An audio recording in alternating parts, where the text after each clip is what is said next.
Bueno, continuamos con Pedro Benítez, historiador, profesor universitario, y aquí estamos haciendo análisis político también. También fuera de cámara.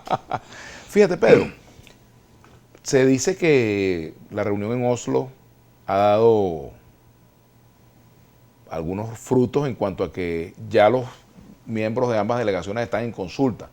Cuando hay algo que consultar es porque la cosa va bien, porque si se hubieran levantado intempestivamente ya hubiésemos visto mensajes de Twitter de unos o de otros diciendo que aquello fracasó, ¿verdad? Y hasta ahora no ha sido así.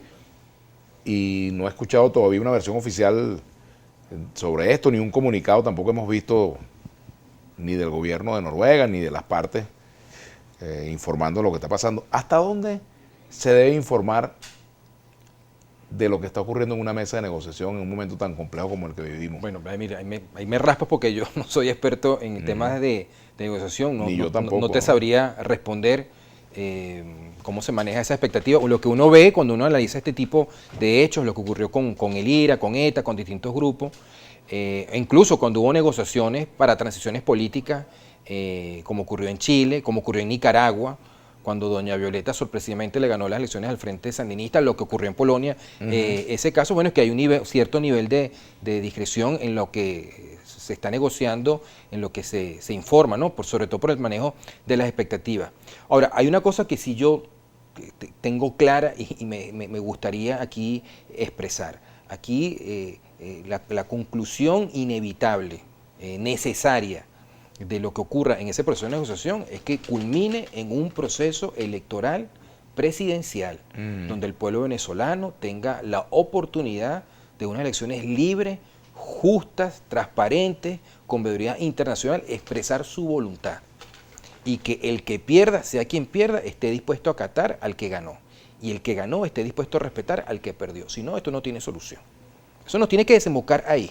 Si ese proceso no termina ahí, bueno, ese proceso va a fracasar. Yo apuesto porque tenga éxito. Y eso además me da pie para recordar que nosotros hemos llegado a este nivel de tragedia nacional porque simplemente no se ha respetado lo que dice esta Constitución. Porque si en el año 2015, después que la oposición ganó con las reglas de la Constitución de 1999, la Constitución chavista, 2/3 de la Asamblea Nacional, si se hubiera respetado la voluntad de los venezolanos, al gobierno de Maduro no le hubiera quedado más remedio que rectificar o aceptar un referéndum revocatorio que estaba en la Constitución para que el pueblo venezolano eligiera a otro gobernante. Y si se hubiesen hecho las elecciones presidenciales el año 2018, tal como estaba pautado, sin inhabilitados políticos, sin partidos ilegalizados, y el pueblo venezolano se hubiera podido expresar libremente, ¿cuántos muertos no nos hubiéramos ahorrado? ¿Cuántos millones de venezolanos en términos de migración hubiéramos evitado que se fueran del país? Es decir, si hubiéramos respetado las reglas que estaban establecidas en esta Constitución, nada de esto que está pasando estuviera ocurriendo en Venezuela. O sea, se hubieran ahorrado muchísimas vidas, muchísimas familias divididas, toda esta tragedia que nosotros estamos viviendo. Entonces, aquí seguirse aferrando al poder es alargar el sufrimiento del país y además, y este es el tercer punto que quería plantear, también tenemos que darnos cuenta de lo siguiente: Maduro está sentado en este proceso de negociación no porque él quiera, está sentado porque hay unos factores que lo sostienen a él, que lo están presionando para que llegue a un acuerdo con el sector que lo opone, en este caso la Asamblea Nacional. Creo que lo puedo decir aquí. Uno es la FAN, evidentemente, la Fuerza Armada Nacional. Otro es el gobierno de China. Otro es el gobierno de Rusia, por distintas razones y motivos. Otro yo creo que tiene que también ver con el personal político, civil, que sostiene al régimen de Maduro, porque hemos creado una situación que incluso para ellos es invivible. Ahora, ¿y Guaidó está sentado allí porque él quiere o porque también se lo han impuesto sus aliados internacionales? Lo que él ha dicho, y yo lo acepto así, es que él tiene una serie de opciones abiertas y él está utilizando todas las opciones que él tiene para conseguir el propósito político que le propuso al país en enero de este año. De todas las opciones que él tiene abiertas, ¿cuáles son las opciones que son viables y cuáles son descartables? Por ejemplo, esa opción del TIAR que se ha asomado de reincorporar a Venezuela al TIAR y tenerlo como carta, ¿eso es viable? Que se puede, bueno, lo que pasa es que aquí ha habido una confusión, se han creado unas expectativas con el TIAR y el TIAR... Bueno, las han creado quienes las han promovido. No es lo que mucha gente ha planteado. Lo que pasa es que desde la posición de Juan Guaidó, que recordemos está ahí, porque fue electo, está al frente de un cuerpo colectivo donde hay muchas opiniones, él no es un dictador de la oposición. Él tiene que convencer, él tiene que acordar, él tiene que argumentar, él tiene que negociar con esos diputados que están en la Asamblea Nacional, con esos partidos que están ahí, que además están sometidos a una tremenda presión y una tremenda persecución. Tenemos un montón de diputados o que se han tenido que ir a exiliar o que están asilados en embajadas. En este momento nosotros estamos hablando. El vicepresidente de la Asamblea Nacional, Edgar Zambrano, creo que tiene más de 2 meses ya detenido en el SEBIN, violando cualquier cosa que... entiendo que está, en Fuente Tiuna, violando cualquier cosa que haya la Constitución sin que le hayan respetado el fuero parlamentario. Digo esto porque esto no es un conflicto, Vladimir, entre dos partes de venezolanos que no se pueden poner de acuerdo. No, es que no nos entendemos. No, aquí hay un régimen de una naturaleza dictatorial que está persiguiendo a un sector que está desarmado y que tiene todas las que perder. Entonces, este sector, por supuesto, que está haciendo uso y está apelando a todos los instrumentos que tiene, primero para defenderse y segundo para presionar por el cambio. Por lo tanto, a mí me parece lógico que él lo plantee en esos términos. No lo puede descartar. Esto es como aquel chiste que tú conoces, o aquella anécdota del cristiano que entierran en medio del Coliseo, con el cuello para afuera y le sueltan un león. Y en medio de su desesperación, el cristiano le muerde un testículo al león y la gente que está en la grada le grita que es un tramposo, que es limpio. Bueno, esa es la posición que tiene esta Asamblea Nacional. O sea, esta Asamblea Nacional es como el cristiano que está enterrado en el medio del Coliseo Romano, que solamente tiene la cabeza afuera. Está haciendo uso de todos los recursos que tiene. ¿Para qué? Para provocar el cambio político. ¿Qué espero yo?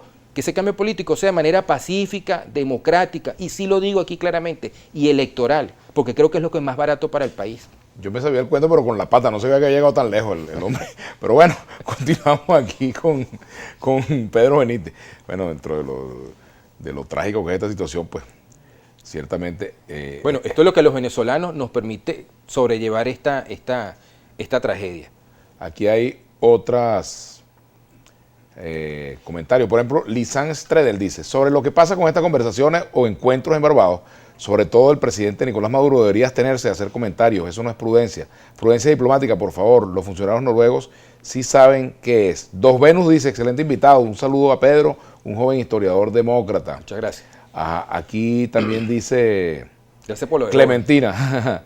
Qué bueno sería que usted asesorara a Juan Guaidó en cuanto al discurso, porque definitivamente necesita una manera eficaz de anunciar los pasos y acciones que da con su equipo en esta búsqueda de solución al conflicto de Venezuela. Cuando vea se lo diré.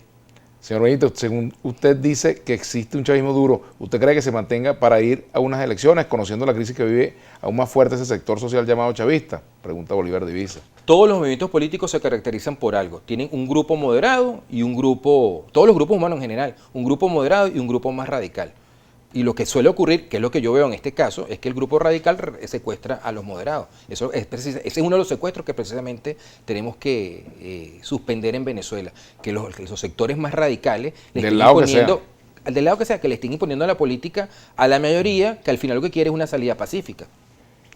Ajá, fíjate lo que dice aquí Raiza Curvelo.